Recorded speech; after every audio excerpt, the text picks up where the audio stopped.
విద్యా సంస్థలు, రాజకీయాలు ఒకదానికి ఒకటి విడదీయలేని సంబంధం ఉన్నాయి. విద్యా సంస్థలోని అనేక మంది యజమానులు ఈరోజు రాజకీయ నాయకుల్లోని ప్రముఖమైన ప్రజాప్రతినిధులుగా, మంత్రులుగా, ఎమ్మెల్యేలుగా, ఎంపీలుగా, ఎమ్మెల్సీలుగా కొనసాగుతున్నారు. అలాంటి వాటిల్లో ఒకటి ఈరోజు brilliant education society, brilliant engineering కాలేజీలు, దాని సంస్థల చైర్మన్ కసిరెడ్డి నారాయణ రెడ్డి. ఆయన ప్రస్తుతం ఎమ్మెల్యే కల్వకుర్తి ఉన్నారు. ఇంతకుముందు ఎమ్మెల్సీ, బీఆర్ఎస్ పార్టీలో ఎమ్మెల్సీగా తన ప్రస్థానం ప్రారంభించి ఇప్పుడు కాంగ్రెస్ పార్టీ కల్వకుర్తి ఎమ్మెల్యేగా కొనసాగారు. అయితే ఈయనకు విద్యా సంస్థలకు, రాజకీయాలకు, నల్ల డబ్బుకు ఒక అనుబంధం ఉన్నది. మొన్న ఇటీవల 10వ తారీఖు అక్టోబర్ 10వ తేదీన బ్రిలియంట్ ఎడ్యుకేషన్ ఇన్స్టిట్యూషన్లో ₹1,00,00,000 దొంగతనం జరిగింది. సో ఇది బయటికి పొక్కడంతో ఈ దాని మీద వాళ్ళు అబ్దుల్లాపూర్ మెట్ దగ్గర పోలీస్ స్టేషన్లో కంప్లైంట్ ఇవ్వడం జరిగింది. అయితే వాస్తవానికి ఇది చిలికి గాలివాన అయిన తర్వాత ఈ కేసు నమోదు కావడం జరిగింది.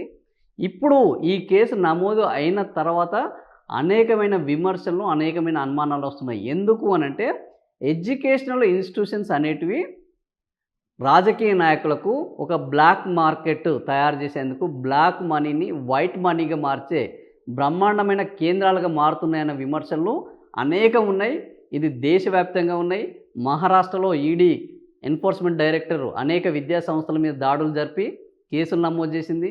హిమాచల్ ప్రదేశ్లోను, రాజస్థాన్లోను, తెలంగాణలోను, ఆంధ్రప్రదేశ్లోను అనేక విద్యా సంస్థలు మన దగ్గర ఉన్న నాయకులు, వాళ్లకు అనేక కాలేజీలు, ఇంజనీరింగ్ కాలేజీలు, మెడికల్ కాలేజీలు, మిగిలిన కాలేజీలు, అంటే నాయకులు ఈ కాలేజీల యొక్క యజమానులు తమ కాలేజీల్లోని వ్యవస్థను కాపాడుకోవడానికి నాయకులుగా అవతారం ఎత్తుతున్నారు అనేది అనేక ఆరోపణలు అయితే ఉన్నాయి.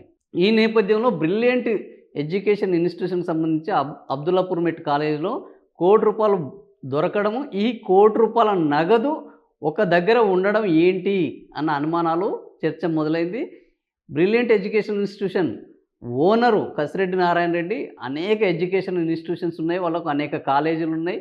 ఆయన పెద్ద ఎత్తున ఈ కాలేజీలను ఏర్పాటు చేసి సక్సెస్ఫుల్ ఎడ్యుకేషనిస్ట్గా మారాడు. ఆ తర్వాత రాజకీయంలోకి వచ్చారు. ఈరోజు ఎమ్మెల్యేగా ఉన్నారు. అయితే ఈ బ్రిలియంట్ ఎడ్యుకేషన్లో ఇంతకుముందు కూడా ఆరోపణలు పెద్ద ఎత్తున వచ్చినాయి. వీళ్ళు ఎన్నికల సమయంలో ఎడ్యుకేషన్ను, బస్సులను, బ్రిలియంట్ వాహనాలను, డబ్బులను తరలించడానికి వాడుకున్నారు ఎన్నికల సమయంలో. సో డబ్బులు, విద్యార్థుల నుంచి వచ్చిన డబ్బులను లిక్విడ్ క్యాష్ని జమ చేయకుండా ఎన్నికల్లో వాడడానికి వినియోగిస్తున్నారు. ఇది నేను చెప్పిందే కాదు, దీని మీద ఇప్పుడు కేంద్ర సహాయ శాఖ మంత్రి బండి సంజయ్ నేరుగా గవర్నర్కు కంప్లైంట్ చేయడం జరిగింది. ఏమని కంప్లైంట్ చేశారంటే, రాష్ట్రంలో రాజకీయ నాయకులుగా ఉన్న ఎడ్యుకేషన్ సొసైటీల అన్నిటి మీద ఒక హై లెవెల్ కమిటీ వేసి అసలు ఈ కాలేజీలలో జరుగుతున్న వ్యవహారాలు ఏంటి, ఈ కాలేజీలో జరుగుతున్న బ్లాక్ దందా ఏంటి, ఈ కాలేజీలో ఎగవేస్తున్న డబ్బులు ఎంత, ఈ పన్నుల ఎగవేతలో చూస్తే దాదాపుగా 32,000 కోట్ల పన్నుల ఎగవేత చేస్తే అందులో పెద్ద మొత్తంలో రియల్ ఎస్టేట్ సంస్థలు, ఆ తర్వాత ఎడ్యుకేషన్ ఇన్స్టిట్యూషన్స్, ఆ తర్వాత కార్పొరేట్ హాస్పిటల్స్, ఇవే ఉన్నాయి. ఈరోజు రాజకీయ నాయకులు ఎవరు చూసినా కూడా వీళ్ళు ఎయిదర్ ఎడ్యుకేషన్ ఇన్స్టిట్యూషన్, లేకపోతే కార్పొరేట్ హాస్పిటల్స్, లేకపోతే రియల్ ఎస్టేటు, ఇవే కలిగి ఉన్నారు. ఇవి బ్లాక్ మనీని వైట్ మనీగా మార్చే కేంద్రాలుగా మారినాయి.